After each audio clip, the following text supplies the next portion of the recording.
Hello everybody, welcome back to another Warcraft Rumble video. Today we're taking a look at the best decks for the 3 leaders of the Beast faction. Before we dive into that, though, I do want to give a huge thank you to Blizzard for sponsoring this video. So taking a look at the first of the 3 leaders of the Beast faction, let's start out with Hogger himself, a very popular unit in the Warcraft universe. Now, with Hogger, he has the unique ability called Relentless, where every time he's played, his attack speed and movement increases. So obviously with that in mind, your entire strategy should be cycling as many Hoggers as you can because he gets stronger with each cycle. So with that in mind, we are rocking the talent Ham Hock, which increases his health by 10% every time he is played. So not only is he attacking faster and moving faster, he's also getting tankier in the process as well. If you don't have Ham Hock, I would say Spoiled Meat is the second strongest. However, would highly recommend going for Ham Hock first. So with the entire deck here, in the first slot we have the Vultures featuring Feeding Frenzy. They are a 1 gold cost, keeping the gold cost down. Then we have Polymorph in the second slot with the Exploding Sheep. If you have the option, definitely go for the Golden Fleece first. It is the stronger and superior talent option. However, I got the Exploding Sheep first, so I have to wait until I get the rarity before I can unlock the Golden Fleece talent. In slot 3, we have the Defiance Bandits with the Pick Lock talent. This is one of the strongest cycle units in the entire game. Very, very powerful. Whenever you go for that chest, especially on maps with chest, basically you can get 4 gold for free with those Defiance Bandits. In the next slot, we have a more expensive unit at 5 gold cost. However, very important for this particular strategy. We have the Chimera with the Corrosive Breath talent. Then we have the Harpies in the next slot with the Infectious Swipes. And then finally, we have the Unbound unit, the Quillbore, with the Tunnel Vision talent. It is the stronger of the 3 options. Let's jump into a heroic mission over here. See this army in action. Let's go a Hogger left side. Get that cycle going on. And you know what? I kind of want to polymorph these guys down. Get my Hogger alive. Boom. There we go. There we go. We can go in the right side. Once the rifleman gets within range, we're going to go in with the Harpies here. After it locks into our tower. Harpies going down. Then let's get some Vultures going on here for this Griffin Rider. The Hogger should tank quite nicely. There we are. Let's go in with a Quillbore, tank those Dark Spirit Trolls. Allow the Harpies to get in and destroy. It should take care of the... No. Hogger wasn't tanking quite the way we needed it to. But the main strategy right now basically is just kind of like biding our time, cycling those Hoggers as much as we can. Because every time we drop it down, it does get a little bit stronger.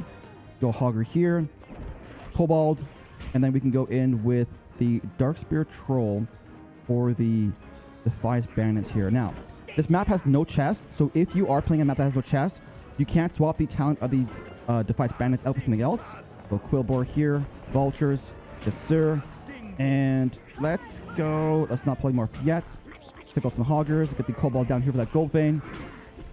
Take care of that Prowler, and we're getting some good damage done on the boss right now. But he will have a pretty big push coming in here. So my main goal is to get a Chimera down, get that gold. Then we can go Harpies with a pretty effective polymorph here. Should take care of everything. Boom, there we go. Yes, and the boss goes down. Boom. Solid victory. You can see how the Hogger kind of ramps up as the battle goes on, getting stronger and stronger each time. Let's move on to a Beast leader number 2. We have Old Murk-Eye. This is one of my favorite leaders in the entire game. He's very, very fun. He has a unique mechanic called March of the Murlocs, where as you deploy him, each gold that is spent spawns out a Murloc Tidehunter for 5 seconds. That's a very powerful ability, and with that in mind, we are rocking the talent Marathon of the Murlocs, which grants an additional 5 seconds for that duration, turning it into a 10-second ability, which basically allows you to infinitely spam. Now, we have the Prowler in the first slot with the On the Prowl talent. In the second slot, we have the Murlocs with the Safety Bubble. Then we have the Fire Elemental with Molten Core. However, if you have the option, I would suggest going for the Immolation Aura first. It is the stronger talent. Then we have Cheat Death, because everything in this strategy is fairly kind of like weaker health-wise. They die fairly easily. Pairing up a well-timed Cheat Death spell with your low health units can often allow them to survive and destroy those heavy attackers, especially those splash damage units. And we are also rocking the Vampirism talent, which allows the units to not only not die, but they heal up from dealing damage as well. Then we have the Unbound unit, the Whelp Eggs with Flame Burst talent. And then finally, we have the Gargoyle as our main kind of like wing condition tanky unit with the Wing Buffet talent. All right, let's jump into another heroic mission over here. With this strategy, we do have Old Murk-Eye in the starting slot, which is exactly what we want to see. So let's go in Old Murk-Eye here. Now you can see this March of the Murlocs ability, spawning out some Murlocs. Go Cheat Death here, boom. And every gold that is spent converts into an additional Murloc Tidehunter, which can easily kind of like build up and overwhelm your opponent. It is why I love using this thing so much. Let's go in with some Murlocs here. Get back to old Murk-Eye. I basically never really spawn units out until old Murk-Eye is down. Then I try to spam as much as I can. So here's the play. We're going to go old Murk-Eye. Then we'll go in with the Fire Elemental in front of it. And then maybe a Prowler if we need. All right, cool. Murk-Eye's going down. Fire Elemental here. Let's go in with the Prowler right now. Cool. We'll go a Kobold on the right side. Just to kind of spawn out some additional stuff. Now, I shouldn't have used that Kobold there. Because if you see in the middle, we have a Huntress. Can we go cheat death in time? No, we can't. Doesn't even matter. Because the Fire Elemental will spawn out a pool of lava here when he dies. So that should be fine. Let's see this. Let's see. Goes down. There is the pool. Destroys the Huntress. That's what we wanted. We can probably go in with some Murlocs. Get back to old Murk-Eye over here. And my main strategy with this kind of army is to basically just spam. And you can see that the boss is kind of lower health right there. We don't need a whole lot of strategy. You can kind of just spam and eventually just kind of like overwhelm with all of the swarm. There we go. There we go. Gargoyle in the front. Let's go in with the Fire Elemental here. And let's try and get a Kobold down for this gold vein. There we go. Spawn some more Murlocs out. Let's go up to the left side here and overwhelm the middle lane. They're capturing that chest. And there is a... Where's the Huntress? I want to time out my cheat death ability here. Let's go. Boom. There we go. Cheat death. And they can probably heal up as well. Cool. It's good. Now we got one more old Murk-Eye coming in here. We're going to go to the left side this time to take care of that Ancient coming in here. Murloc spawning out. Ooh. Okay, I didn't believe old Murk-Eye was going to go there. I thought I did switch the lane over. But it shouldn't matter. We should be able to break through and destroy his boss. Let's go in with a Whelp Eggs here. You know, let's just go for the win. Let's just go for the win. Gargoyle going down here. Cheat death for my units. And that should be a destroyed boss. We are taking some damage on our tower. But the boss will end up going down. And that is basically how the strategy is played. You kind of just swarm and overwhelm. And it's really, really easy to play. And honestly, very, very fast-paced and fun. It promotes a very fast-paced playstyle, which is why I enjoy it so much. Let's grab some of our rewards over here. We have a tomb to open up. Let's go for Draxath. Let's go for the cheat death. Then we'll go for the... that wasn't cheat death, sorry. Go for that one. And then we'll go for the Drake. Go for Draxath again. And last one, let's go Hogger. And we have the heroic mission reward over here. Boom. Let's choose Prowler. And let's choose the Hogger. Or sorry, no. And then let's go for Sneak. Cool.